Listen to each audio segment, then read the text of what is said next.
Hey guys, Shalom. aloha. Hey, good to Uh, see you. Hi, Brick. Hi, Patrick. Hey, Isaiah. yep, yep. Great Sorry to for see the you late guys. start. We're trying to get things worked out. We got some new lavalier mics on us. We're getting kind of fancy. We're spending some money, Paulina and on Chelsea. Can you guys hear us okay? Just Yeah, let us can you know if let you us can know in the hear. chat if we're coming in audibly correct? Uh, let's see. Um, we do have a prayer request I think I should announce right away. I was going to put it in the chat, but I just got a text from Tammy George. She is on her way to the hospital. I think it was either her roommate or somebody texted me and said, Tammy's in the ambulance on the way to the hospital, possible heart attack. Please keep Tammy George in your prayers. She's not able to text right now, but Yeah, I texted her and told her keep me updated, but I don't know if she's conscious, but we need to just keep her in prayer, guys. yeah, exactly. But okay, go. So we gotta. I guess we gotta move because we're starting a little bit later, and Lisa has a show with Zen. So what we're gonna do is we're gonna get started on the book of First Samuel, chapter 7, 8, I believe. Okay. Um, the house of Isaac. Yeah, can you turn it? Okay, and Isaac's gonna be on putting on screen. Yeah, no landscaping on this, huh? Hmm. Okay, so the House of David season 1 tells the story of the ascent of the biblical icon David, who eventually becomes the most famous king of Israel. The once mighty king Saul, or Shaul, falls victim to his own pride. Most kings do. At the direction of God, and the prophet Shemuel or Samuel anoints an outcast teenager as the new king. As one leader falls, another one must rise. All right. So we're actually starting back at 1 Samuel 6. Okay.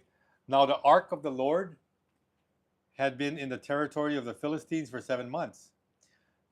Verse 2. And the Philistines called for the priests and the diviners, saying, what are we to do with the ark of the Lord? Tell us how we may send it to its place. And they said, if you are going to send the ark of God of Israel um, away, do not send it empty. In other words, don't send it empty-handed. But you shall certainly return to him a guilt offering, because you guys are guilty, Philistines.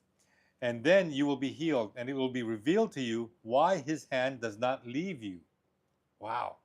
So this is again the priests of the Philistines, the priests of what's their god's name again? The one that fell over? Dagon. Dagon, Dagon. Okay. So and then continuing, I think they verse 4. Then they said, what is to be the guilt offering that we shall return to him? And they said, five golden tumors and 5 gold mice, corresponding to the number of the governors of the Philistines, since one plague was on all of you and all of your governors, on your governors. Okay. So you shall make likenesses of your tumors and likenesses of your mice that are ruining your land and body, I might add, and you shall give glory to the God of Israel. Perhaps he will lighten his hand from you, your gods, and your land. Why then do you harden your hearts as the Egyptians and Pharaoh hardened their hearts when he had severely dealt with them? Did they not let the people go and they left? In other words, learn from previous experiences, especially from Egypt and Pharaoh. Okay? So, just to point out here on this map, again, I love maps. We start off down here in Bethel. Bethel sounds familiar. What does Bethel means? The house of God. Soon after the Israelites enter the promised land, the ark and the tabernacle are set up in Bethel. Okay, so this is again coming from Egypt, and they're going into the promised land, and they finally get to the promised land after 40 years of wandering. A lot of people will say, or scholars will say, yep, a whole generation passed away in the desert. Okay, number two, from Bethel, sometime during the era of the judges, and you know that the book of Judges talks about all those leaders that were not kings, but appointed as judges and leaders of the nation of Israel. The ark and the tabernacle are relocated to Shiloh. Okay, So from Bethel to Shiloh. Then, here we go. We talked about this last week. Just prior to Samuel's or Shmuel's ministry, the ark is carried into battle near Aphek. Okay, Aphek. But it is captured by the Philistines who take it to Ashdod, Gath, and Ekron before returning it to Israelite territory. Why is that? Because of the what Lisa described as mice that gone crazy. Okay? Mice gone crazy. If you were here last week, you would have heard what happened exactly Yeah, with some the pretty mice. explicit stuff from my wife. Man, I didn't know she had it in her. Well, it's Legends of Okay. the Jews, so But yeah. from the Legend of the Jews, but she was reading it. So this was last week. Now we go to number 4. The Philistines eventually placed the ark on a cart and sent it to Beth Shemesh. Okay. Then Israelites bring the ark to Kiriath Yearim, where it remains for 20 years. And this is actually where we're going to stop off right now because this is what we're reading. Okay. Any questions? Shoot it in the text. Lisa and Kaylee are on it. And we're moving on to chapter 7. We're going to be touching on some of these chapters really quickly, not the whole chapter, because we need to get caught up to where the show starts tomorrow. And that's pretty much chapter 15 and 16. So you see how much ground we got to cover. All right. Okay, 1 Samuel 7, verse 3. Do I have any volunteers to read? Isaac? You got your reading voice on? And Shmuel spoke to all the house of Israel, saying, You are returning to Yah with all your heart, and remove the foreign gods and the Ashtoreth from among you, and direct your hearts to Yah, and serve him alone. And he will save you from the hand of the Philistines. So the sons of Israel removed the Baals and the Ashtoreth, and served Yah alone. Thank you, Isaac. Yeah, so understand that before God and Shmuel or Samuel made it imperative, you guys want a human king? Well, guess what? You can have a human king. But you know, if you want to be right with me, get rid of the foreign gods. You know, the Baals and the Ashtaroth is it's called Baalim or Ashtaroth in Hebrew. This is plural. These were the gods that they were believing in. Why? Because the Israelites' pagan neighbors had these gods, and they saw how prosperous they were in their farming practices. They were like banking, you know, bankrolling, laughing to the bank, as you would say. And the Israelites were jealous. They wanted some of the actions. They said, well, let's believe in our God, you know, Yah, but let's also bring in, just in case, so we cover all bases, shotgun approach, we'll pray also to Baal and Ashtaroth. You know, the Baal is a Ugaritic god, and the Ashtaroth, I'm not sure where they. I'm not sure if it's Akkadian or somebody can actually correct me on this. But this is again what Samuel is telling them to turn away from. Bring your heart and return it to the Lord. All of it. There's no partiality here. There's no 1% Baal, 1% Ashtaroth or Ashtar. There, it is all 100% the Lord, and we're talking about again El Shaddai, okay, or El Elyon, God Most High. 1 Samuel chapter 8, and this is very important actually. Listen to this part. Any volunteers? Okay, Kelly, you want to read? They're not going to hear you. Get the lower. Oh, the mic. Oh, the mic. Okay. Now it came about when Shmuel was old that he appointed his sons as judges over Israel. The name of his firstborn was Yoel, and the name of his second, Abiah. They were judging in Beersheba. His sons, however, did not walk in his ways, but turned aside after dishonest gain, and they took bribes and perverted justice. Then all the elders of Israel gathered together and came to Shmuel at Ramah, and they said to him, Behold, you have grown old, and your sons do not walk in your ways. Now, appoint us a king to judge us like all the nations. Thank you, honey. So it's funny that a lot of times you'll have godly characters, you know, that started off godly. Not all of them always end godly. Like Eli, the priest, the same priest that raised Samuel in the temple. He was not a good father, and his two sons acted like they were priests, but they weren't. They were just again the help, but they perverted the sacrifices and the temple worship, and so they got judged. Here now, Samuel takes over Eli's place, and Samuel is a godly man from birth all the way to death. But Samuel got married, had children, had two boys, and unfortunately, these two boys kind of turned out like Eli's boys, corrupted, perverse, seeking gain. And the sons took bribes and they perverted justice. Again, all of this was noticed by the people, especially the elders of Israel. The elders are the sages, the wise people, the older people that are leading their clans. And the elders gathered together and came to Samuel and told him, hey, your sons suck, okay? They are not walking in your ways. Now, because of that, we want you to appoint to us a king to judge us like the other nations. So sad to say that the people chose to have another king other than God, a human king other than God. And then on the same token, they're kind of blaming Samuel because, Samuel's old. He's at the point of retiring. He wants to collect his Social Security. And he is right there at this point where he's saying, yeah, man, my sons, they're bums, I'm telling you. But Samuel's still in charge. But, he can't do all the functions that a priest would do, or in this case, a prophet would do. That's why he's got his two sons that are doing a terrible job, okay? And so now the people want a human king, like their neighbors.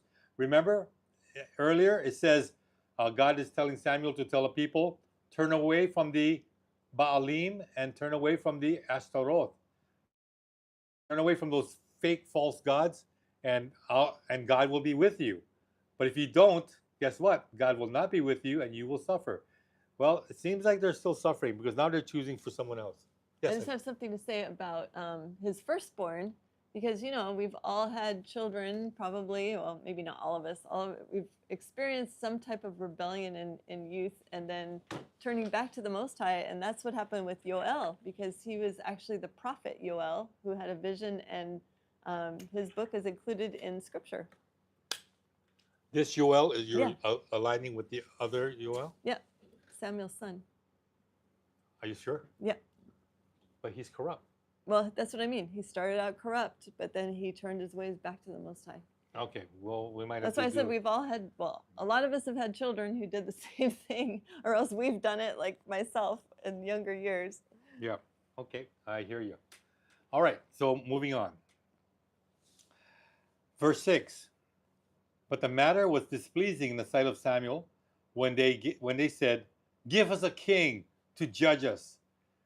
And remember now, this is the people saying this. And Samuel prayed to the Lord, and Yah said to Samuel, listen to the voice of the people regarding all that they say to you, because they have not rejected you, but they have rejected me from being king over them. And that's where the sting comes. The God who took them out from Egypt, brought them through the wilderness, taught them lessons galore, and they still are acting like idiots. Yep. Okay. Chapter 9, starting in verse 15. Now a day before Shaul's coming, the Lord had revealed this to Samuel, saying, about this time tomorrow, I will send you a man from the land of Benjamin, and you shall appoint him as ruler over my people Israel. And he will save my people from the hand of the Philistines, for I have considered my people, because their outcry has come to me. All right, so this is a point where, again, the people are pretty much sick of the way things are going. Of course, I'm sure they're still not totally worshiping the one true God. They got Baals, the Baalim in there, and the Ashtaroth. But, sometimes it takes a while for change. Sometimes it takes generations to change. So the people are suffering and they want a human king. Okay, Lisa? In my opinion, and from studies, when you talk about the Baalim versus the Ashtaroth, the Baalim would have been more like the male component of the deities, while the Ashtaroth is the female, kind of like Ishtar. We see that symbology with like the unholy father, son, and child, like Semiramis, Nimrod, and their son. And Nimrod married his mother. And so that's very similar. That's the other name for Ishtar. And then they began worshiping Ashtaroth and the other female deities. Yeah. Okay. There is a question. Isaiah says, wasn't Yoel contemporaries with Elisha? I could be wrong, but Um, Elisha. I got the information from Legends of the Jews, Isaiah. So if you want to check it out in there about Yoel being the son of Shmuel. And I know you have that on your website, I think. So if you want to Okay. check that out under the Legend of the Jews. Well, again, you got to take things with a grain of salt, even with the Legend of the Jews. But good. Thank you for sharing that information. All right, back to the screen. 1 Samuel chapter 10. Okay, Lisa, can you read it? Sure. And then Shmuel took the flask of oil, poured it on Saul's head, kissed him, and said, "Has the Lord not anointed you as ruler over his inheritance?" Now Shmuel called the people together to the Lord at Mizpah, and he said to the sons of Israel, "This is what the Lord, the God of Israel, says. I brought Israel up from Egypt, and I rescued you from the hand of the Egyptians and from the power of all the kingdoms that were oppressing you. But today you have rejected your God, who saves you from all your catastrophes and your distresses. Yet you have said, 'No, but put a king over us.' Now then, present yourselves before the Lord by your tribes and by your groups of thousands." Thank you.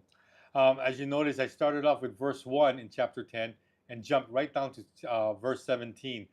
I'm doing this to expedite the program because we have a lot to cover.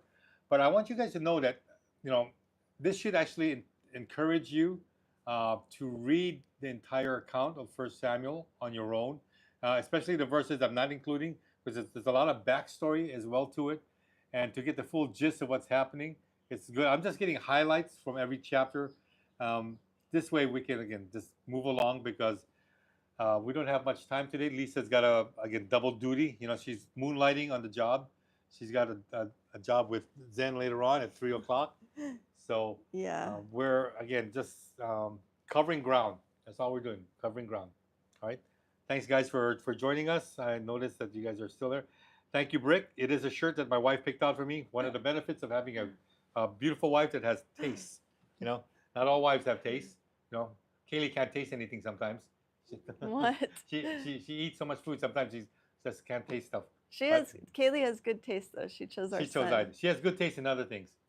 And clothes, too. Oh, close to. Okay. So let's see where we're going. Yeah, moonlighting, Brick. She is moonlighting. All right. So we move on to 1 Samuel. Okay, Lisa. Unless, Isaac, you want to read? No. Yeah. And that later. Here. Wait. There we go. No, that's not the point of it. You're supposed to keep it on you. Okay. Now Nahash the Ammonite went up and besieged Jabesh Gilead, and all the men of Jabesh said to Nahash, "Make a covenant with us, and we will serve you." But Nahash the Ammonite said to them, "I will make it with you on this condition, that I will gouge out the right eye of every one of you, and thereby I will inflict a disgrace on all Israel." So the elders of Jabesh said to him, "Allow us 7 days to send messengers throughout the territory of Israel. Then, if there is no one to save us, we will come out to you." Then the messengers came to Gibeah of Shaul and spoke these words in the hearing of the people, and all the people raised their voices and wept. Now behold, Shaul was coming from the field behind the oxen, and Shaul said, "What is the matter with the people that they weep?" So they reported to him the words of the men of Jabesh. Then the Spirit of God rushed upon Shaul when he heard these words, and he became very angry. All right. And you notice the picture over there. You see right here. This is supposed to be Samuel. This is supposed to be Saul, being eventually appointed to be king. But Saul is already acting like a king by saying, "What? You talking about this guy, this king of the Ammonites, Nahash? He wants to gouge out the right eye of all the people in the tribe in Jabesh Gilead." Well, guess what? That really upset him. Well, it kind of pissed him off. And because of his righteous anger, the Spirit of God rushed upon Saul when he heard these words, and he became totally upset. Okay? So here, this is one of Saul's finer moments. Okay? He doesn't have many, less than a handful, but this is one of his finer moments. Okay? And so when you consider the fact that that during this period of time where the Israelites had to deal with all these different tribes, all these different people groups, and all of them were picking on them. It seems like, right? Doesn't it seem like that? Christians and Jews alike are always getting picked on by the world. Well, guess what? Nothing's changed, right? What did the author of Ecclesiastes says? There's nothing new under the sun. Yep, same here. Nothing new here. There's the Israelites are hated, and they're going to be picked on constantly until someone stands up and leads them.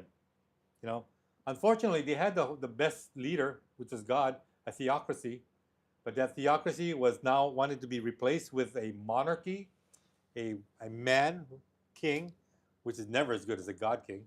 But people they just don't know. So, all right. So we're gonna. Any questions so far? Any comments? We're up Let's to see. chapter 11 in First Samuel. We're getting to our goal. How are we doing on time? We have what, We have 2:30? an hour. Oh, we have about an hour. Okay, we can kind of cruise a little bit. So, okay. So, next chapter. Heidi?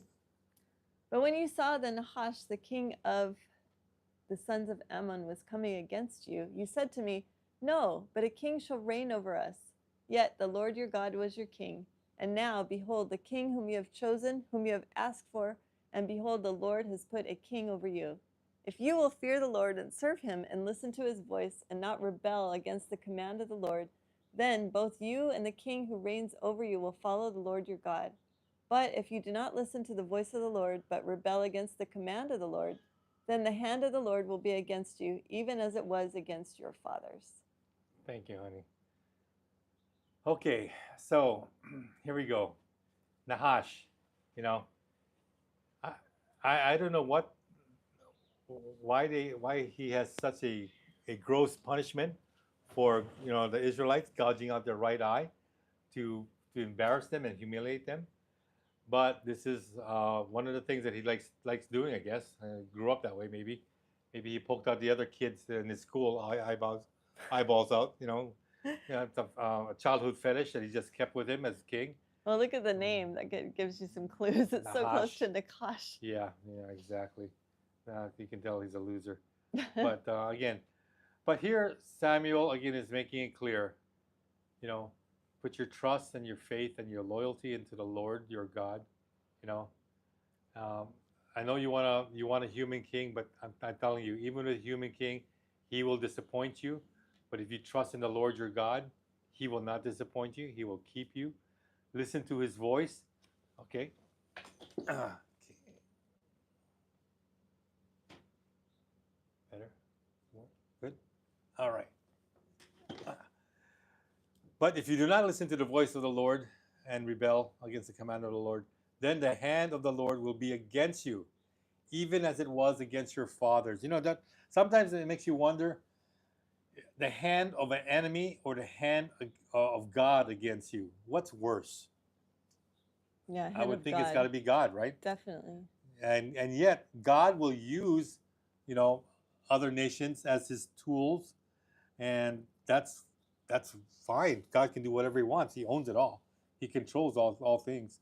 But sometimes he gives people options. And the Israelites were given an option. Look, I'm going to give you a human king, but you still can worship me. You know what I mean? As your God. And yet the people, they seem to have a mental block, thinking that by having a God, having a human king will replace a God, and that the human king will fight for them and provide for them and take care of them, and all these promises that politicians make. You guys know what I'm talking about. Yep, all these promises, and when they're voted in, all of a sudden the promises disappear into the ether. Nothing, everything evaporates. Nothing remains, and They're just actors. yeah, they're going to say, somewhere. what promises? I made no promises. Right. The only promises that are kept from God, kept by God, and they're from God. Because God cannot go against his character, his own being. That would make him a hypocrite, which he is not. So keep in mind that in our world today, we have a choice. We can follow God, we can follow leaders of men, and we can follow people in our lives that are instrumental, spouses, children. I mean, believe it or not, children dictate adults, especially when they're newborn. When they start crying, who comes running? Mom and dad. Isaac and Caleb will experience that soon. But that's the way it is. These are the options we're given. So verse 13, Isaac. I mean chapter 13, I should say. Lisa. Now he waited for 7 days until the appointed time that Shmuel had set. But Shmuel did not come to Gilgal, and the people were scattering from him. So Shaul said, "Bring me the burnt offering and the peace offerings." And he offered the burnt offering. But as soon as he finished offering the burnt offering, behold, Shmuel came, and Shaul went out to meet him and to greet him. But Shmuel said, "What have you done?" And Shaul said, "Since I saw that the people were scattering from me, and that you did not come at the appointed time, and that the Philistines were assembling at Michmash, comma." Yeah. Um, Pause there. Oh, okay, pause. Look at the picture. You see Samuel on the left. He's wearing the purple robe, looking really old sage-like. And there you got your king, or supposedly your king, King Saul. You're my king. And he's waiting for Samuel to come to do the offerings. Remember now, the office of the priest has certain job tasks or a job description to follow. And those job descriptions are something that are reserved just for the priest. Unfortunately, Saul is impatient. No, he can't wait. Samuel's supposed to be there. He's running behind because traffic was bad. There was a donkey crash earlier, and there was just so much things going on the path that he got there late. And when he got there, he found out that Saul had already offered the burnt offering, and that was like a no-no. So what does it say in verse 11? What have you done? Whoa, those are scary lines. What have you done? Like you messed up big time. And what was Saul's response? Since I saw that the people were scattering from me, in other words, leaving him, and that you did not come at the appointed time, he's blaming Samuel, and that the Philistines were assembling at Michmash, well, I had to offer an offering before I lost everybody. Again, trusting in humans, not in God, especially when it comes to roles like being a priest and not a king. So again, he was very, how can I say this? Stupid, stupid in doing that. So again, we can't help him there. Verse 13, Samuel chapter 13, verse 12, 13 to 14. Lisa. I thought, now the Philistines will come down against me at Gilgal, and I have not asked the favor of the Lord. So I worked up the courage and offered the burnt offering. But Shmuel said to Shaul, "You have acted foolishly. You have not kept the commandment of the Lord your God, which he commanded you. For the Lord would now have established your kingdom over Israel forever. But now your kingdom shall not endure. The Lord has sought for himself a man after his own heart, and the Lord has appointed him ruler over his people, because you have not kept what the Lord commanded you." Thank you, honey. Can you comment? Yeah, it's just, I think this is right before the part where Shmuel tells Saul obedience is better than sacrifice, something like that. I think is that this time, or that was the next time? Where he has here's the bleeding of animals. Oh no, that's later. That's later happen. on. Yeah, okay. That's gonna happen. So this is his first major mistake then, right? Yeah. See, again, like he made more blunders than he did good things. Good points. Remember, like I told you, when the king of the Ammonites wanted to gouge out the right eye, his righteous anger was supported by the Holy Spirit. Here, there was no support from God at all. He acted very foolishly. And unfortunately, God takes the roles of the priest very seriously, because the priests attend to God, not the king, not anybody else. The priest does. Okay? And so he crossed that boundary, did something that he wasn't qualified to do. And so he kind of tainted that position, and he tainted the sacrifice. God does not want any type of polluted or secondary sacrifice. He wants the best. Remember, our first fruits, our first offerings go to God first. He does not settle for second or third. He wants first offerings. And here, again, Shaul, or King Saul, was acting in ignorance because he was afraid that his constituents would leave him. Again, worried about the people and not about God. Big mistake. It's I don't know if it's necessarily entirely his fault though, because in the earlier verses you mentioned that if the people attend to him like they do Yah, he will be a good king, essentially, right? Well, see, but he's But it, it, it it was was a that pe- was that was the first sign. They were already walking away, right? yeah, but Not tending to the king, and he immediately did the wrong thing. yeah, well, because he wanted the people's approval, not God's But approval. remember, that's what Yah said, right? He What? said, if the people do not attend to the king, go back to the verses. Go back to the verses, just like how it said. Where this one No. before? When he was about to appoint Saul, Here, this part right here. I brought Israel up from Egypt. But no. Before?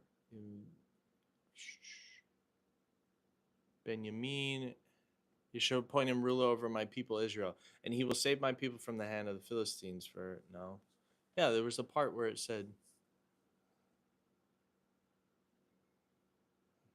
try to go forward again, Oh, forward. Okay. because that was the part that I distinctly remembered, and I was like, well, it sounds like it's not all Saul's fault. Like, Well, again, it was a people that wanted a human king. They didn't want God to be their leader. So the Right. people are already, making mistakes. mm-hmm. And the people are going to choose Saul, as the one that they want as a king, and now they're not happy with Saul. They're leaving, and then what happens? Saul said, "Oh, I'm panicking. I better do this burnt offering already to keep the people here, so they can, I'll buy some time." But that's not the point. That this for the priest to do, not for the king to do, and that's the issue that they're facing right there. So I think there's this one. okay, If you will fear the Lord and serve him and listen to his voice and not rebel against the command of Yah, then both you and the king who reign over you will follow Yah your God. But if you do not listen to the voice of Yah but rebel against the command of Yah, then the hand of the Lord will be against you, even as it was against your father. okay, so And now behold the king whom you have chosen, whom you have asked for, and behold, put a king over you. Oh, okay. yeah, I heard that wrong. So. yeah. Okay. I thought it was like for Abba to prove a point, Right. Like before you have David came over, Mm-hmm. he was like, "Oh yeah, you wanted a king, right? And I appointed the one that you wanted." But then you see the difference when I appoint the king, Yeah. and the king I give you, Exactly, So, exactly. And even though it would have been better for God to be ruling, He did choose a man that was after God's own heart than David. So, mm. so okay. So, moving on. Let's see. Mom read this part right here. Okay, chapter 14. Isaac. Now the men of Israel were hard pressed on that day, for Saul had put the people under oath, saying, "Cursed be the man who eats food before evening, and before I have avenged myself on my enemies." So none of the people tasted food. All the people of the land entered the forest, and there was honey on the ground. When the people entered the forest, behold, there was honey dripping, but no man put his hand to his mouth, because the people feared the oath. However, Yohanan, right? Jonathan. Yep. Yeah, had not heard Jonathan. it when his people when his father put the people under oath. So he put out the end of the staff that was in his hand and dipped it in the honeycomb, and put his hand to his mouth, and his eyes brightened. Okay, thank you, Isaac. So in chapter 14, notice we started at verse 24.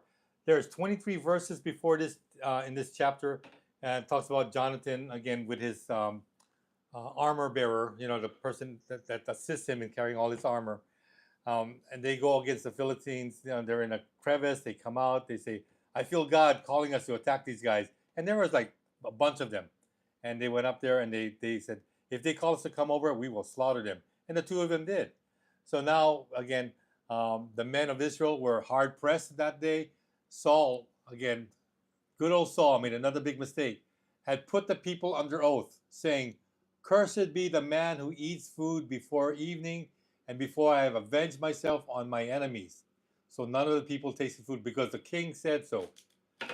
That is rather foolish when you tell your soldiers, "I want you to fight for me, but you have to do it while you're fasting.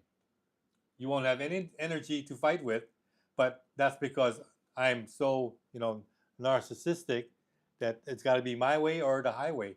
And unfortunately, when you're king, you probably will get your way most of the time. So Jonathan again did not hear this what do you call this, a makeshift law, or this command, this makeshift command from his own father, and he saw the honey and he said, "Dang, that looks good. I'm going to take a taste, a nibble of this." He did, and his eyes lightened up because he got energy again. Well, unfortunately, one of Jonathan's men said, "Oh, didn't you hear?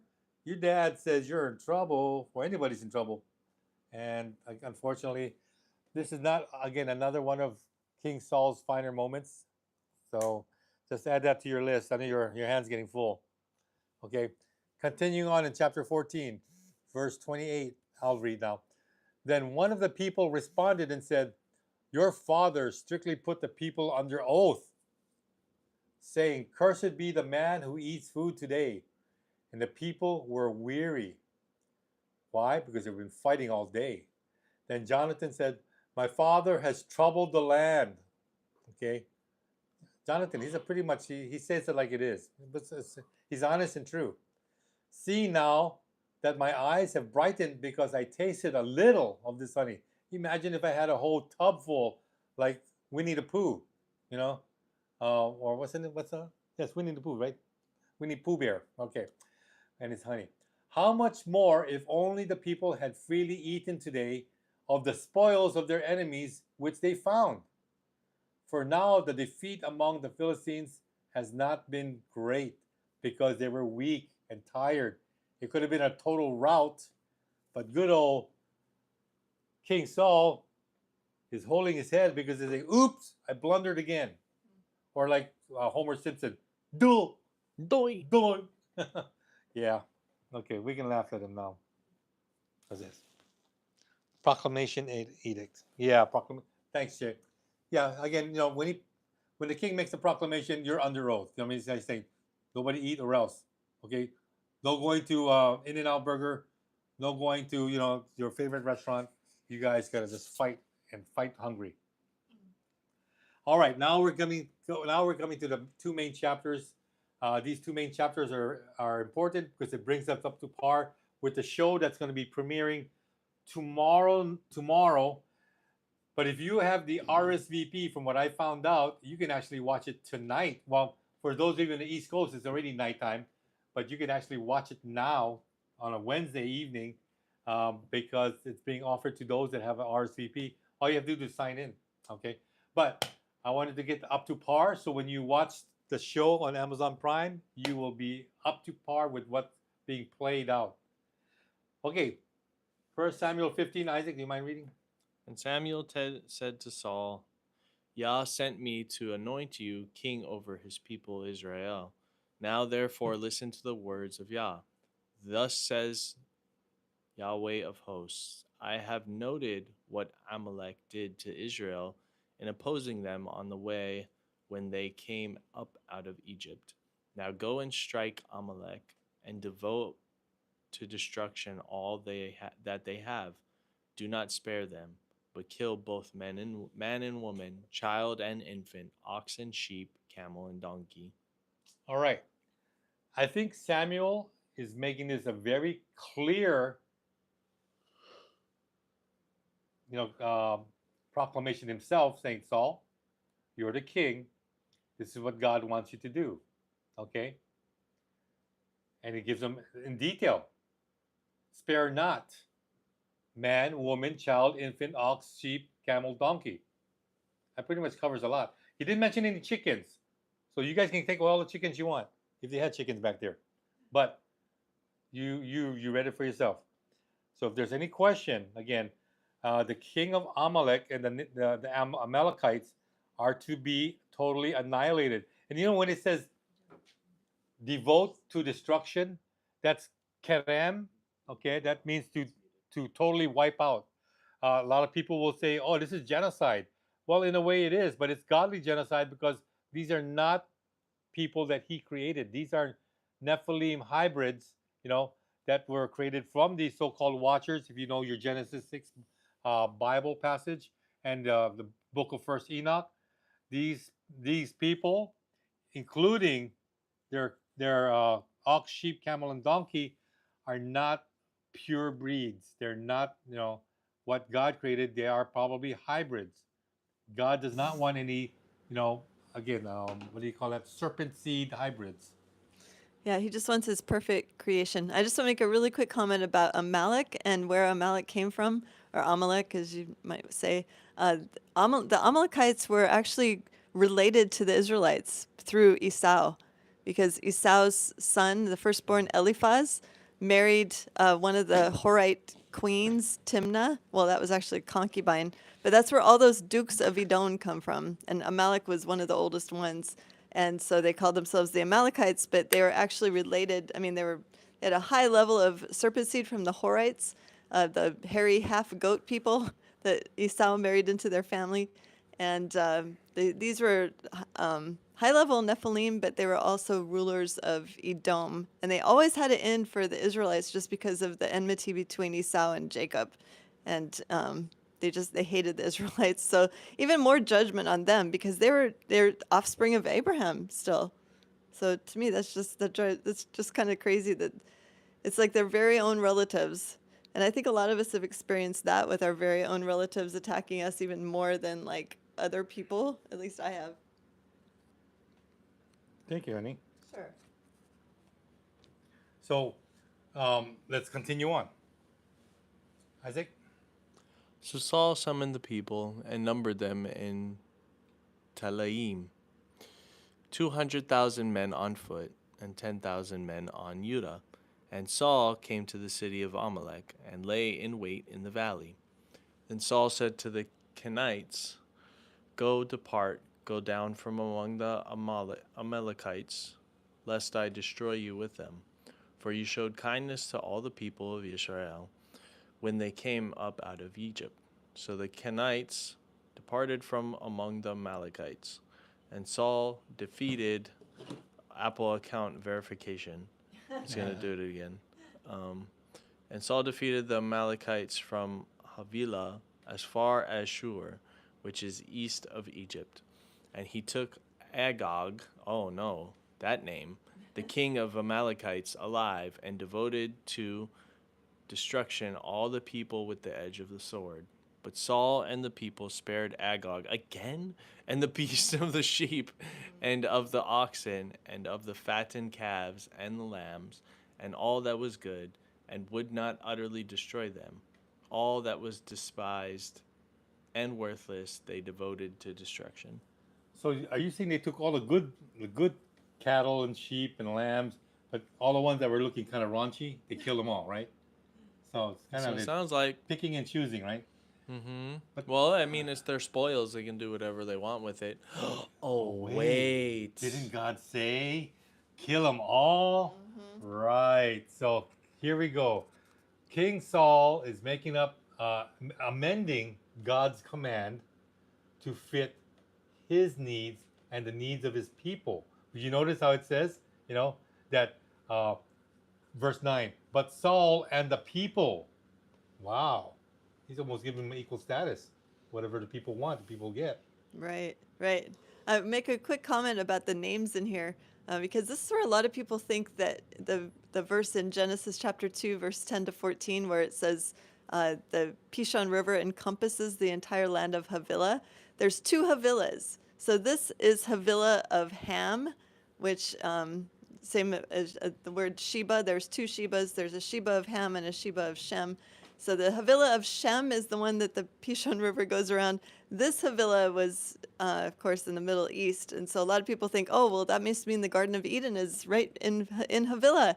But there's two Havilahs, just like there's two Enochs. There's also think it's interesting, the Kenites, when it says Saul said to the Kenites, that's the tribe that Caleb came from, the Kenites. And Gary Wayne breaks it down in his book pretty well about the Kenites, that they were actually a semi-Nephilim tribe. And that's why Caleb was of pretty large stature, but he was still godly, which shows you right there that even people who have serpent seed can have redemption. If even high levels of serpent seed. But it's just based on people's individual choices. So just keep that in mind when you're looking at different areas in the Bible. Just keep in mind that there's 2 or 3 of each name, so you always have to trace back and see who the land belongs to.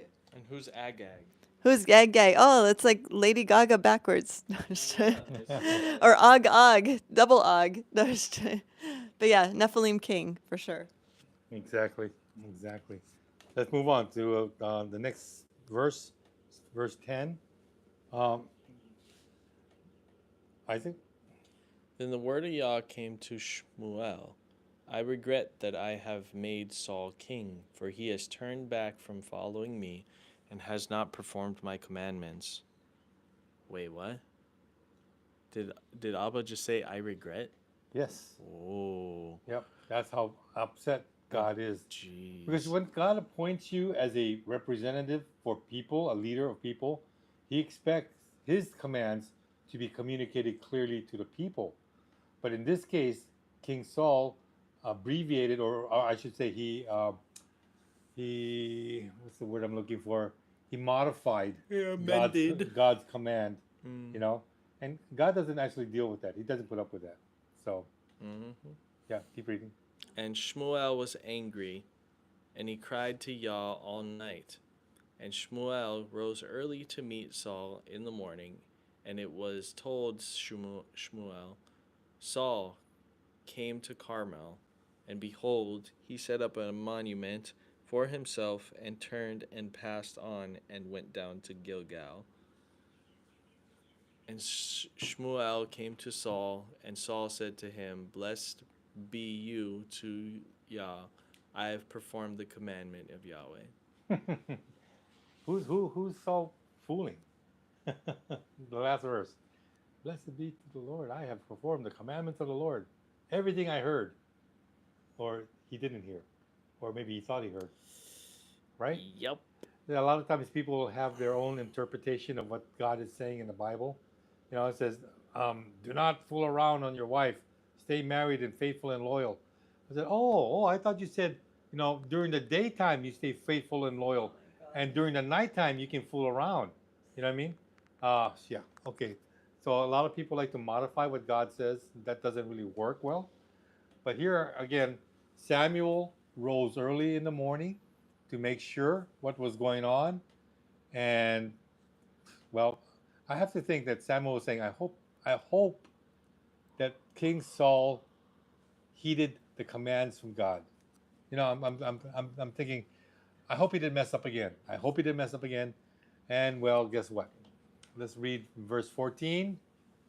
And the verse 14 goes, and Samuel said, what then is this bleating of the sheep in my ears and the lowing of the oxen that I hear? So Samuel is working his way to where King Saul is, supposedly cleaning his sword and his spears from all the blood, from all the people and all the beasts of the field that he was constructed to kill. And unfortunately, he hears the bleating of the sheep and the lowing of the oxen. Saul said, the people have brought them from the Amalekites. For the people, here you go, he's blaming the people, spared the best of the sheep and of the oxen to sacrifice to the Lord your God, and the rest we have devoted to destruction. Verse 16, then Samuel said to Shaul, stop, I will tell you what the Lord said to me this night. And he said to him, Saul said to him, speak. Let me comment on this first, okay?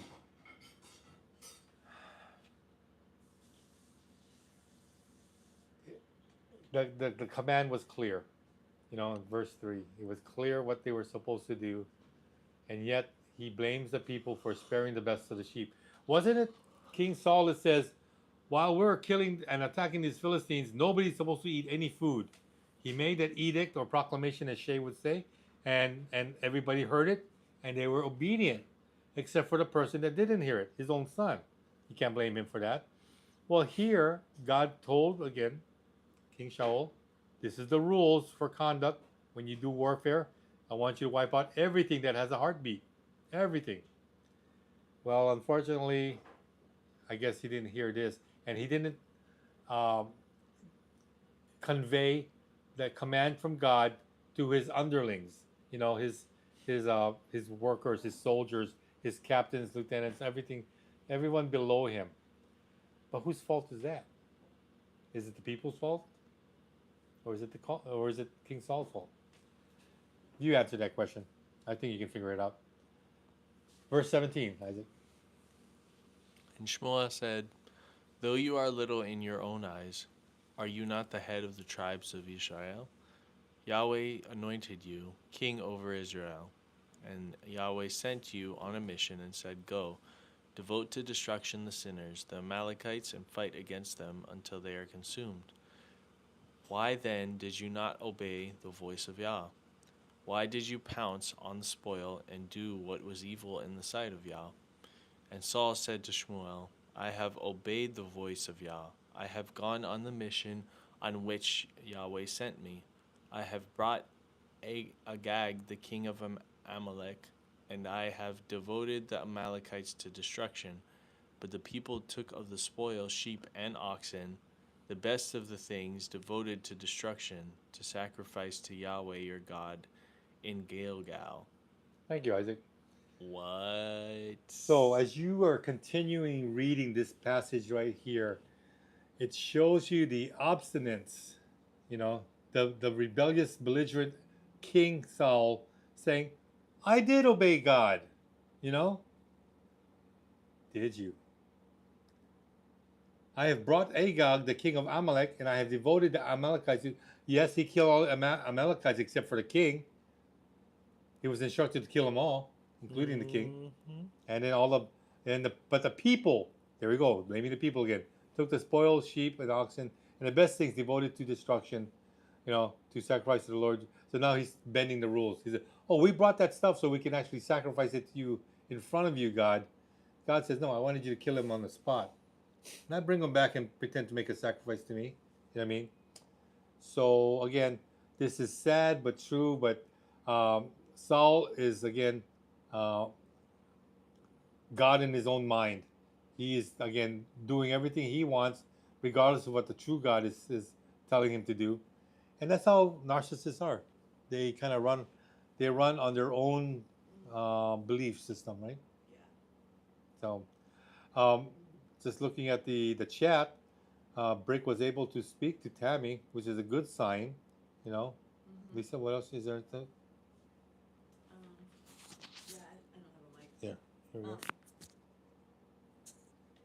Yeah, no, and I was just answering Shay's question. He was asking about Eliezer, the servant of Abraham, was a Nephilim giant, and there's 3 different writings that says it was actually King Og, who had hitched a ride on Noah's Ark, and then promised Noah in return that he would be servant to his descendants. And so, when Abraham went to Egypt, according to these writings, Og was serving in the palace of Pharaoh, and then Pharaoh gave Og to Abraham as a servant, you know, along with all the other gold and everything after he wanted to have Sarah, his wife. So that's what the writings say. I don't know. There's 3 different ones that says the same thing, so could be. We don't get anything in the Bible about that or in any other writings, but you know, very possible. Writings of Abraham, Yashir, and Legend of the Jews. Yep. Well, 3 witnesses, that kind of gives it a little bit more credibility. You know what I'm saying? But yeah. But what's up with Tammy? Oh, no, please, everyone, if you could please pray for Tammy George. She texted me right before we went live. She was going to be here, and then she said she wasn't feeling too good. And Brick has been in touch with her. Thank you so much, Brick. And I asked Brick if he could please let Tammy know, and maybe she might be listening to us right now. Tammy, if you're listening, we're praying for you. And I also let Zen know so that he can have everyone else pray for you when we do our show in about an hour. And just thank you guys for keeping in touch with her as well. Yes, we are praying for Tammy. Tammy, I hope you're not eating spicy chicken and ice cream. That'll give you a heartache. But we are keeping you in prayers, sister. So hang in there, okay? All right, moving on. Verse 22. Now this is a quote, okay? This is a quote because it's when you look at your Bibles, this is paragraph differently. And let's see, Isaac, you want to read that? And Shmuel said, "Has Yahweh as great in burnt offerings and sacrifices as in obeying the voice of Yah? Behold, to obey is better than sacrifice, and to listen than the fat of rams. For rebellion is as the sin of divination, and presumption is as iniquity and idolatry. Because you have rejected the word of Yah, he has also rejected you from being king." Bam! Drop the mic. There's the You know, part about the obedience is better. Here's a part where obedience is better than sacrifice. Again, this is very similar to other prophetic passages. I think, was it Micah that had something like this? Mm-hmm. So keep in mind that when God is asking you to do something, he tells you to do something in a nice way that kind of seems like he's asking. But in all seriousness, it's better to obey than to not obey and offer a sacrifice because of your, lack of obedience. Better to be on God's good side than God's bad side because He will, again, bless those that obey Him. Simply said. But when you start rebelling, like King Saul, well, it is a sin of divination. Verse 23, the presumption is as iniquity and idolatry. Because you've rejected the word of the Lord, He has also rejected you. And so in King Saul's case, King Saul is rejected from being king. In other words, God is going to take away his kingship. He will not be king much longer. I can tell you, once you're a king, you get kind of used to the luxury and the pomp and the attention and control and the power and having things your way. He's going to have a rude awakening. Sure is. 1 Samuel chapter 15, verse 24. Honey. Saul said to Shemuel, I have sinned, for I have transgressed the commandment of the Lord and your words, because I feared the people and obeyed their voice. Now therefore please pardon my sin and return with me, that I may bow before the Lord. And Shemuel said to Saul, I will not return with you, for you have rejected the word of the Lord, and the Lord has rejected you from being king over Israel.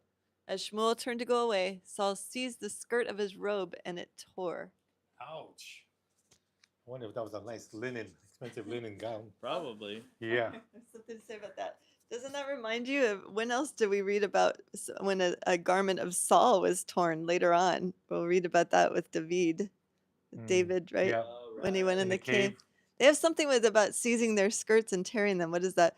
I actually was reading about that and how I think it was Saul who had a vision of him shortly after this happened. I think we'll read this pretty soon, where he had like a vision or a dream of whoever is going to tear the skirt of his robe will succeed him as king. So when David did that, I'm sure that's why he was so mad. Plus, who knows what he was doing in that cave, or he was sitting still enough for not sleeping for David to be able to tear the corner there. But that just reminded me of that. So true, honey.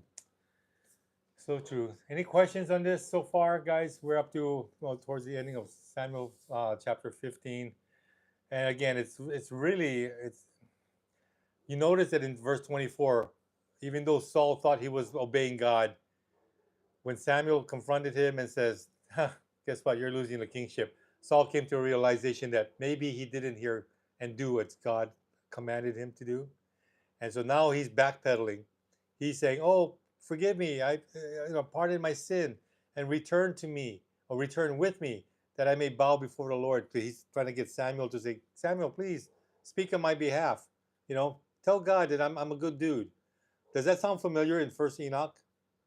Yeah, all the watchers, where they're telling Enoch, please go to God and tell him we're repentant. We're never going to do it again. We're good characters. We are now. Saul is not far away from what the watchers are. You know what I mean? And they again just totally disobeyed and blurred the lines of boundaries that were set by God, and they didn't obey God. And guess what? Now they're sorry. It's one thing to be sorry before, another thing to be sorry after. Once you commit the sin, guess what? You're tearing the robe, okay? and there's no sewing it back on because it'll never be the same. So just keep that in mind, guys. We huh? Yes, there's one. Yeah. Whoops. Okay. 1 Samuel 15, verse 28. Isaac. And Shmuel said to him, "Wait, did we read the last one?" Yeah, the last one is over here. And it tore. Saul sees Oh, the right, skirt of right. his robe And and it tore. tore. Okay. And oh my gosh, And Shmuel said to him,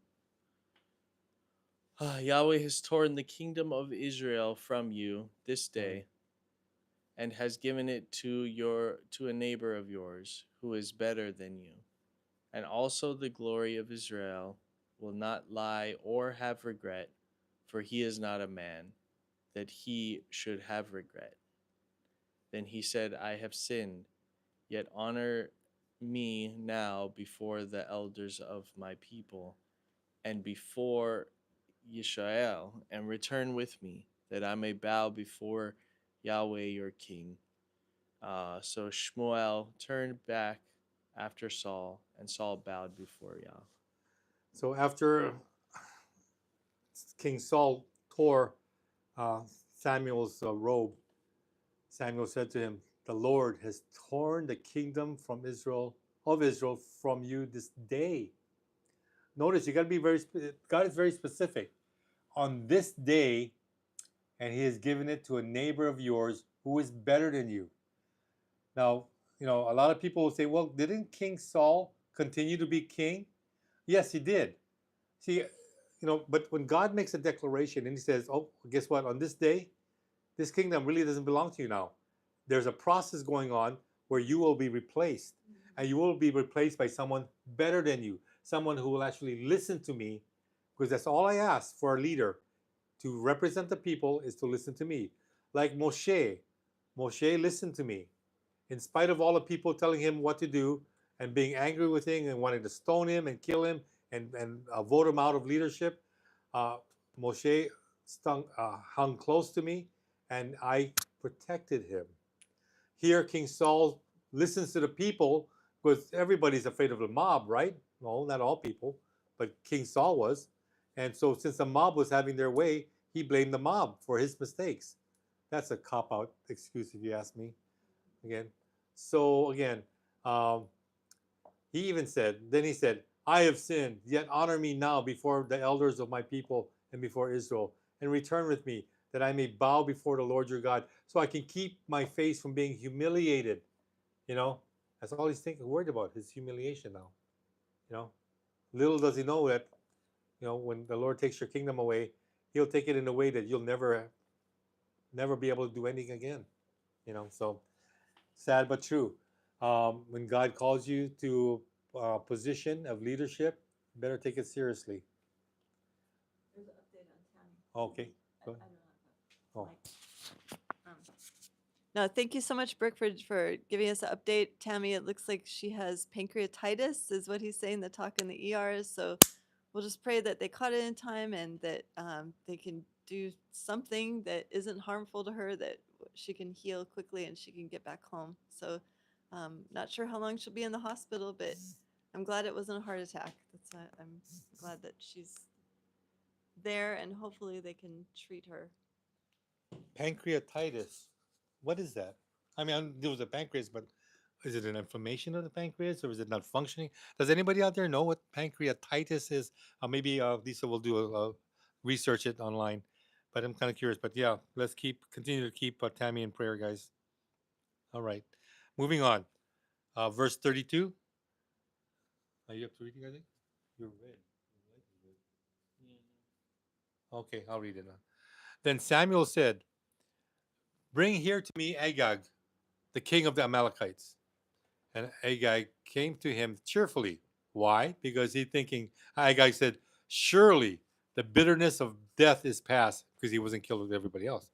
And Samuel said, "As your sword has made women childless, so shall your mother be childless among women."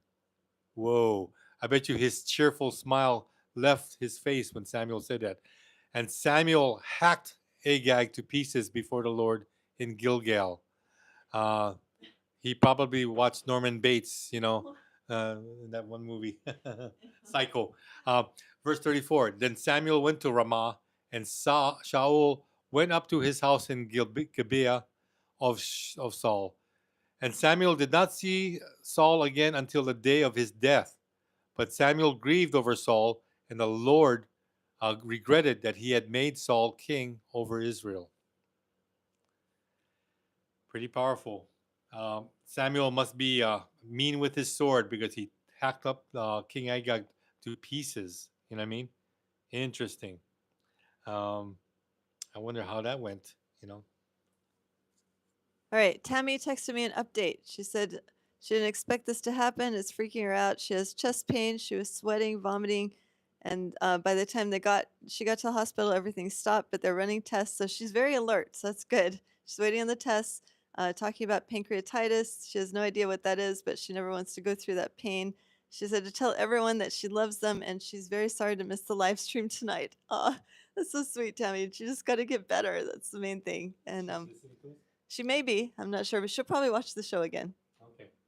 All right, Tammy. Hang in there, girl. All right, Isaac, we're into the next chapter. We're chapter 16. Want to take it? Good time. Mom stuff starts at 3. Yeah, 2:30 with Paul. 2:40, Ken. I mean, we'll just finish up. When we And, finish. and Yah said to Shmuel, "How long will you grieve over Saul, since I have rejected him from being king over Israel? Fill your horn with oil and go. I will send you to Jesse the Bethlehemite, Yeah, Bethlehem. Bethlehemite, for I have provided for myself a king among his sons." And Shmuel said, "How can I go? If Saul hears it, he will kill me." And Yahweh said, "Take a heifer with you, and say, I have come to sacrifice to Yah, and invite Jesse to the sacrifice." Oh, Jesse, where you at? "And I will show you what you shall do, and you shall anoint for me him whom I declare to you." Shmuel did what the Lord commanded and came to Bethlehem. The elders of the city came to meet him, trembling, and said, "Do you come peaceably?"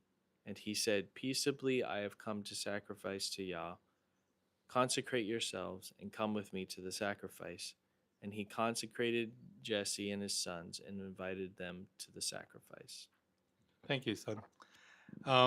Very interesting turn of events here. I remember God said, "This day the kingdom will be taken from you, Saul," and that day started a process. And here, Samuel is still grieving over Saul because he worked with Saul for quite some time, and even though he blundered and buffooned his way into his kingship, he still had hope for him. But now that God said, "Hey, Samuel, he's out," now pick yourself up, stop grieving, fill your horn with oil. In other words, anointing oil. "And I will send you to Jesse the Bethlehemite, uh, for he is going to provide himself a king from among his sons." And you know what? That's what's really cool, is that Samuel, he's not, he's been around the block a few times. He's an old wise sage, and he says, "Wait a minute. If King Saul hears what I'm going to do about anointing another king, during his kingship, he's going to kill me." And the Lord said, "Well, take a heifer with you and say you're going to make a sacrifice." It's interesting that a lot of people will say, "Don't you think God can just take King Saul out of the picture, give him a heart attack or whatever?" You know what I mean? Eat some chili peppers with ice cream and give him a real bad stomachache. But that's not how God operates. God operates with people in positions, and yet He's working behind the scenes. He's working, and He's going to be able to control the circumstances that lead up to the eventual change of kings. And God does it His way because He's still teaching a lesson.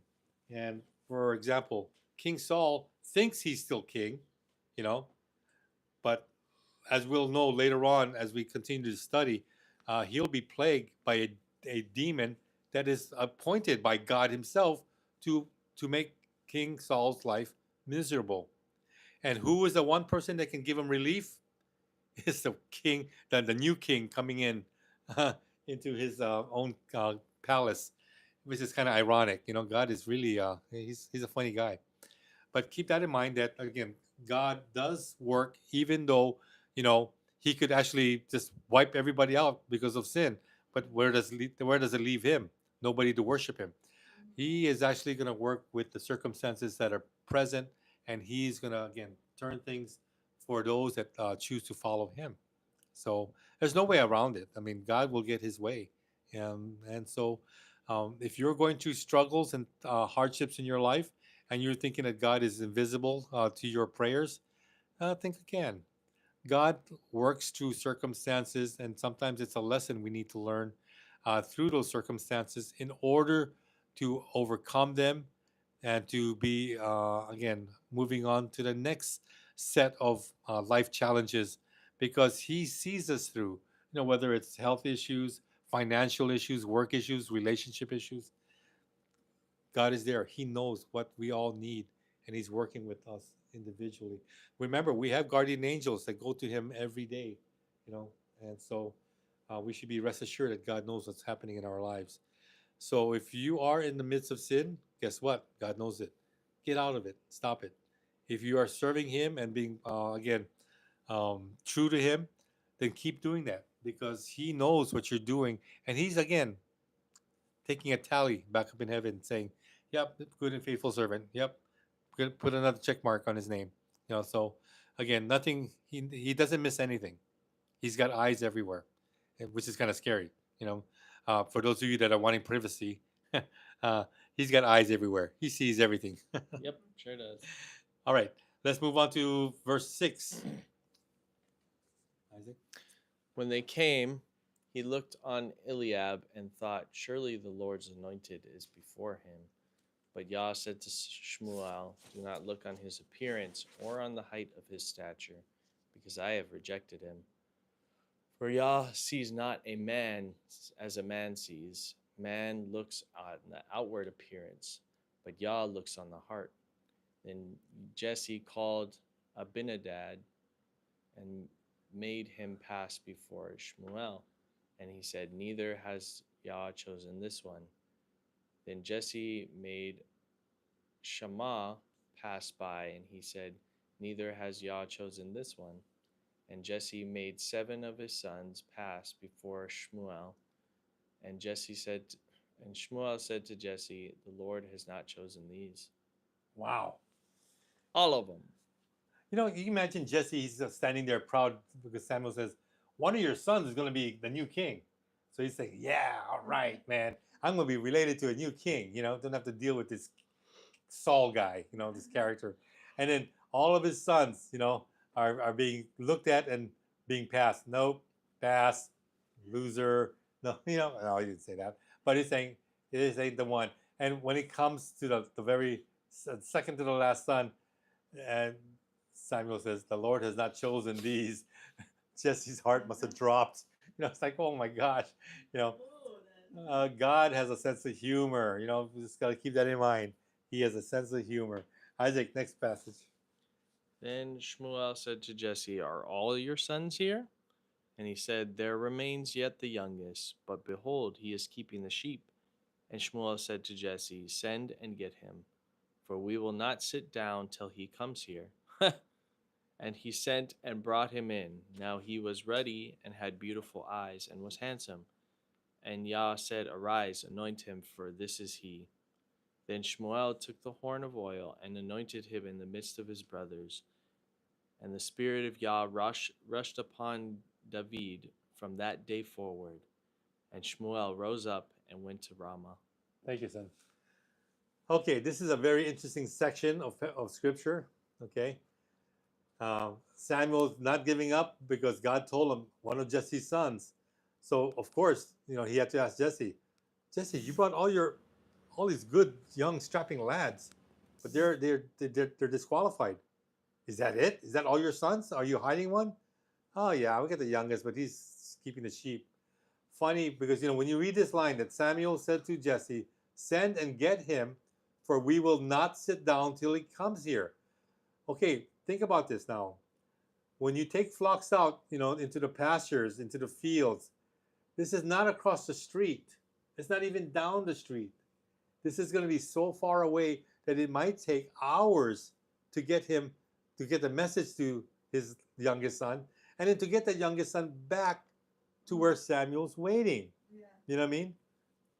Oh, I have a comment. Oh, okay. Lisa's got a comment.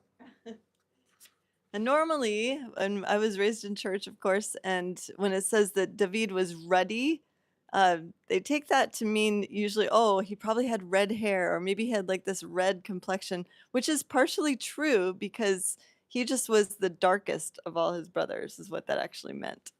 And He was so, out in the field. yeah, he was All out in his the field with brothers the. were in the house cooking. Well, they were soldiers. Some of them were soldiers, but he was the one that was outdoors all the time. So of course he'd be the darkest. So that's why it's mentioned, and just think it's kind of cool. You think ruddy just means he's dark? Yeah, is it not? It wasn't because some people twisted and like pastors have said, oh yeah, that means he had red hair, which shows in that picture. But he was just dark with like dark hair. It's not like he was Nephilim blood or something. He was dark with dark hair. Okay, interesting. Thank you, honey. Yeah, I kind of opted for the redness, Esau type. Well, that's what we've been taught. But Yeah. that's not true. But again, yeah, but see, that would be a question of contention, because if all of Jesse's sons had black hair and then the youngest had red hair, he's probably saying, "Honey, come here. Yeah, Look at our youngest son. Why does he have red hair?" they didn't say You he looked like know? Esau. Esau was definitely, he was red all over, but Yeah. he just said he was ruddy, which meant it should have been translated he was dark. It might have been a mutant DNA that jumped ship. You know what I mean? A dormant, yeah, dormant DNA. But the thing about it was that he had beautiful eyes and was handsome. So, but not, I think more than that, it was his heart, right? His heart. And that we're going to read about that here, Isaac. Now the spirit of Yah departed from Saul, and a harmful spirit from Yah tormented him. And Saul's servants said to him, Behold, now a harmful spirit from Yah is tormenting you. Let our Lord now command your servants who are before you to seek out a man who is skillful in playing the lyre, and when the harmful spirit from Yah is upon you, he will play it, and you will be well. So Saul said to his servants, Provide for me a man who can play well, and bring him to me. One of the young men answered, Behold, I have seen a son of Jesse the Bethlehemite, who is skillful in playing, a man of valor, a man of war, prudent in speech, and a man of good presence, and Yah is with him. Thank you. What do you think, Isaac? God says the kingdom is taken away from you, and later on, God takes away this. The spirit of the Lord departs from Saul, and a harmful spirit is replaced. God's presence, and now it's tormenting him. What does that say for believers that do not obey, do not again Or that depart from Yeshua. are loyal to the Lord? Yeah, and when you do that, now you subject yourselves to the Spirit of God not being with you or not influencing you, and you now have a situation where you're facing trials, circumstances, situations, lack of rest, lack of sleep. You're thinking haphazardly, getting maybe schizophrenic. Who knows? Again, nothing is left out when it comes to the Lord, who is with you versus the Lord when he departs from you. And King Saul is an example of just that. You got to remember that even though he was chosen by God to be anointed as king, that was only because the people wanted one. I'm sure God was hurt by the fact that the people says, "Give us a human king," and Samuel gave all the warnings. If you make this man your king, he's going to take your children, your lands, your money, your profits, your business. He will totally, tax you. He will totally make your life miserable. Are you sure this is what you want? And what did the people say? We want to be like our Yes. neighbors. We want to be like next door. You know what I mean? Yeah, we want to have what they have. Exactly. And so, Come on, Charlie, let's go to the mountain. so now you think, okay, they weren't very wise in their decision, and they're still unwise in their living. So with people like that, you can only pray for. I mean, if you're counseling people that are going through a lot of stuff, find out why. see exactly where they went wrong. And there's some people that are meant to be shared with that, hey, look, turn from your evil ways, turn from your solitude, get fellowship with the Lord again, get right with Him. But there are some people that just won't hear it, and I'll give you some advance warning. Pray for them. Don't waste your time other than praying for them. You'll be more effective by praying for them than trying to help lead them out from the chasm that they place themselves in. Okay. All right. So again, what happens? The spirit comes, and evil spirit comes, a harmful spirit in this case, comes upon Saul, and one of the servants says, "Hey, I know a dude that plays a pretty mean guitar. You know, yep, it's not Bon Jovi, but he he's almost as good, or maybe better. But Bon David. Bon David, yeah, but he's from Jesse's family, and I know him personally. So you want me to go get him for you? And of I wish course, that I had Jesse's yeah, son. Bethlehemite. No, I know, but which of the tribes? Oh yeah, but It's a Levite. I think yeah, yeah, I think it might have been Levitical. Any questions or comments, guys? Brooke said that there's an ice storm. There's 4 foot of ice Where above can ground. I find a Wow. girl like that? Ice is so much harder to deal with than snow. Japan has feet and feet of snow, but it's powder versus ice. Yeah, I'll take the snow. Okay, let's finish this up because Mom's got a show coming on. Verse 19, Isaac. Therefore Saul sent messengers to Jesse and said, "Send me David, your son, who is with the sheep." And Jesse took a donkey laden with bread and a skin of wine and a young goat, and sent them by David his son to Saul. And David came to Saul and entered his service. And Saul loved him greatly, and he became his armor bearer. And Saul said to Jesse, saying, "Let David remain in my service, for he has found favor in my sight." And whenever the harmful spirit from Yah was upon Saul, David took the lyre and played it with his hand. So Saul was refreshed and was well, and the harmful spirit departed from him. Thank you. So King Saul is inviting David, without the knowledge that he's the new anointed king, into his service. I always wonder, is it salary or is it wage, Isaac? What do you think? I think he was on salary. It's on salary. Yeah. Yeah, because all 24 hours, He's keeping right? him, right? He's keeping him, Yep. right? So Well, whenever that harmful spirit comes, you got to play that lute. you So need to be there on command, right? On Yep. demand, right? Yep. All right. you could work 10 hours. You could skip the whole week, but when he calls, You better be there. When that spirit comes, you better be playing. Yep, exactly. I better Well, start. this is the end of chapter 16. I think we've brought you up to par with tomorrow's premiere show, The House of David. Let me know what you think when you watch it, and then get back with us. We'll have a maybe short discussion on Saturday. Yeah. Yep. Are we doing Friday? We're not doing Friday this week. No, we're not doing Friday. This is taking place. This is Friday. taking place on Friday. Okay. So there's no House of David this Friday. It was moved up today because tomorrow is its premiere. And if they keep it on a Thursday, then we'll probably maybe be meeting on Wednesdays. I'll talk to my staff. Talk to Isaac. My staff. I'll talk to Isaac, who's part of our staff, and Kaylee, because that's Isaac's boss, and then baby George, who's Kaylee's boss. Okay, Isaac's third in the poll. Yeah, Isaac is just a provider. That's all he is. He's an Uber driver and a provider. Yeah. Yep. So, But but the princess in the passenger seat. the then- queen. The queen No, in I your got the princess in the passenger seat. Okay, and I got the queen in the belly. Oh, in the belly. Oh, the queen in the belly. Yeah, No, because she's the true totally- ruler, I'm right? Totally kidding. No, but we would not have this live stream without Isaac. So Yeah. we're very thankful for you, Isaac, and of course Kaylee, who's Yeah. a big part of our team. Again, and a lot of this is based because on the fact that I wanted everybody to maybe know the Book of Samuel more, and we could watch this show with discerning eyes and ears and hearts, and that we just want to continue teaching all of you and just connecting with all of you. A lot of you may know this story better than we do. You know what I mean?